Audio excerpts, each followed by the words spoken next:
नमस्कार, सुस्वागतम, वेलकम, अभिनंदन। मैं हूं डॉक्टर वाय राखी और 5 मिनट स्टोरीज में आपका स्वागत अभिनंदन करती हूं। आज की कहानी बहुत मजेदार है और हमें जिंदगी के सच्चाई के एक खास पहलू को बताती है। बहुत समय की बात है, एक साधु संत बहुत बुरी हालत में, कपड़े फटे, मैले कुचेले, भूख से बेहाल, एक घर के पास से गुजर रहे थे। घर बहुत बड़े धन्ना सेठ का घर था, खरबोपति वो आदमी था और उसके दर से कोई खाली नहीं जाता था। भूखे प्यासे साधु ने, जो एक्चुअली ज्ञानी थे, उन्होंने दरवाजा खड़काकर कहा, भिक्षाम देही, मुझे भूख लगी है, खाना दो। सेठ जी अंदर से आए, देखा मैला कुचैला, फटे पुराने कपड़े, बदबू से मरा, बेहाल हालत, दाढ़ी एकदम बनी हुई, बाल बिखरे हुए। उसने अपने नौकरों से कहा, इस ढोंगी बाबा को धक्के देकर बाहर निकाल दो। ये कोई बाबा साधु संत नहीं है और ये हमारे घर चोरी चकारी करने आया है। इसे पानी तक मत पूछना और निकाल कर बाहर फेंक देना। साधु अपने बारे में बोलता रहा कि मैं बहुत प्यासा हूं बाबू, मुझे पानी पिला दो। लेकिन एक भी बात धन्ना सेठ के सारे कर्मचारियों ने नहीं सुनी और उसे निकालकर घर के बाहर कर दिया। साधु गिड़गिड़ाता हुआ आगे गया, अगले मोहल्ले में गया तो उसने दरवाजा खड़काया। आदमी मिडिल क्लास फैमिली का था, बहुत अमीर नहीं था, लेकिन उसने साधु को सबसे पहले बैठने की जगह दी, अंदर से एक तौलिया लाया और बोला, वो सामने जो है वो बाथरूम है, गुसलखाना है और आप वहां जाके स्नान घर में स्नान कर लीजिए और उसके बाद आप आइए और आने के बाद मैं आपको भोजन तैयार करवाता हूँ, जो भी रूखा सूखा हमारे परिवार में बना है वो बैठकर खाएं। जब साधु बैठा, उसको नए नवेले कपड़े दिए, उसने वो कपड़े पहनकर जब बैठा भोजन करने तो उसने संस्कृत में मंत्र उच्चारण करना शुरू किया और जबरदस्त मंत्र उच्चारण करता हुआ पूरे इलाके के अंदर उसकी आवाज और वाणी तेजी से जो है ना लोगों को सुनाई देने लगी। दूर दूर तक जितनी भी नेगेटिव वाइब्रेशंस थी वो चली गई। वो आदमी बहुत धन्य फील कर रहा था अपने आप को। उसने खड़े होकर 1 किलो गुड़ के साथ साधु को विदा किया।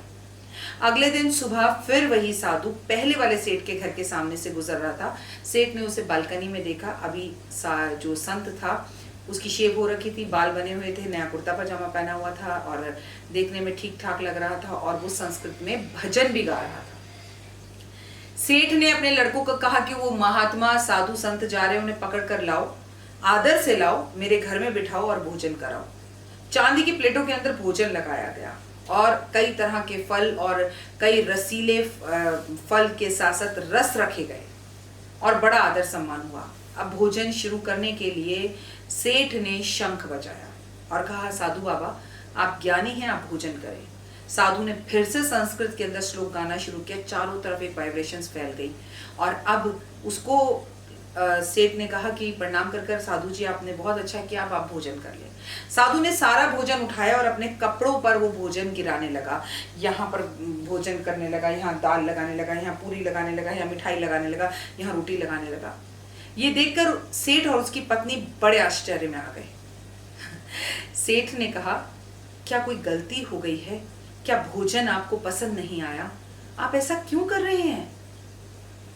साधु मुस्कुराया और बोला, मैं वही साधु हूं जो कल तुम्हारे घर से डंडे मारकर भगाया गया था। तुमने आज मुझे भोजन के लिए नहीं बुलाया, मेरे इन वस्त्रों को भोजन के लिए बुलाया है। तो मैं अपने उन वस्त्रों को ही भोजन खिला रहा हूं। अरे मूर्ख सेठ, लोगों की कीमत उनके कपड़ों से लगाने वाले, जा, वंश वंश तक तू गरीब रहेगा। ऐसा कहकर साधु वहां से चले गए। पत्नी पैरों में गिरी और माफी मांगने लगी। साधुओं की एक बात है, उन्हें गुस्सा भी बहुत जल्दी आता है और वो नम भी बड़ी जल्दी हो जाते हैं।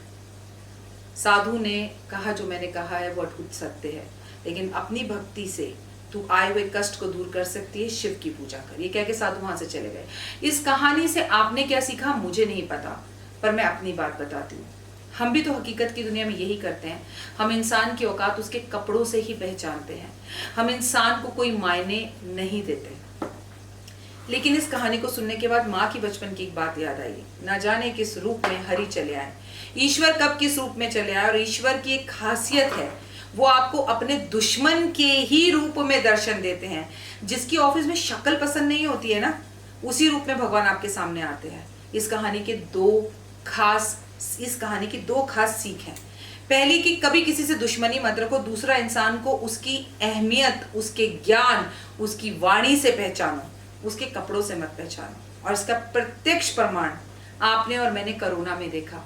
आपकी और मेरे लाखों लाखों रुपए के कपड़े, हजारों रुपए के कपड़े जो बड़ी चाव से हमने बुटीक पर मामा की, ताया की, फूफी की, चाची की, मौसी की बेटी की शादी में सिलवाए, सब लटके रह गए। हर प्राणी बिना बाल कटाए, बिना शेव करे अपने घर में एक टी शर्ट और पजामे में घूमता नजर आया। क्या महिलाएं, क्या पुरुष, हर किसी को बस ये थी कि सुबह उठकर मैं अपने घर के लिए राशन ले लूं, मैं कच्ची सब्जियां ले लूं, मैं दूध और ब्रेड का बच्चों को इंतजाम करा दूं और घर के अंदर दुबक कर बैठ जाऊं। किसी काम नहीं आए वो कपड़े, काम आया तो आपका स्वभाव। जहां आपको लोगों ने पूछा भाई तू ठीक तो है, जहां आपने लोगों को पूछा क्या आपको किसी चीज की जरूरत है। प्लीज अपने स्वभाव को बदलिए, अपना मन अच्छा कीजिए और कभी किसी को उसके कपड़ों से मत आकिए। फिलहाल मैं डॉक्टर वायरा की आपसे लेती हूँ इजाजत, लेकिन चलते चलते आपसे एक ही बात कहना चाहूंगी कि आपको मेरी वीडियोस मिल रही है और कल मेरी एक ही दिन में 2 वीडियोस आएंगी सावन से जुड़ी हुई। एक वीडियो मैं सुबह आपके लिए पोस्ट कर दूंगी 9 बजे तक और अगली वीडियो मैं आपको दोपहर 12 बजे तक पोस्ट करूंगी, क्योंकि सावन का चमत्कारी सोमवार है। प्लीज किसी भी वीडियो को मिस ना करें आप। फिलहाल मुझे दीजिए इजाजत, नमस्कार।